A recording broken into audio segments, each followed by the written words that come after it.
Hi, it's Steve. Today we'd like to show you how to change the insert for the dispenser on your front load washer. It's a really easy repair. Let me show you how we do it. Now to do this repair, we'll need to remove the dispenser completely from the washer. So pull it out its full length, depress the tab in the left rear corner, and then we can take the dispenser completely out of the washer. At this point, we'll lift out that insert and you can discard it. Now before we install a new one, you want to make sure that the spouts for both the bleach and fabric softener are cleaned out. So it helps to soak this in some really hot water, and then with either a small bottle brush or pipe cleaners, just clean out those two tubes to make sure they have no debris left in them.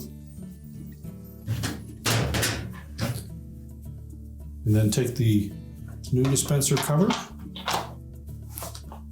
sit it firmly into place, line up the dispenser drawer, and press it back into the washer, and your repair is complete.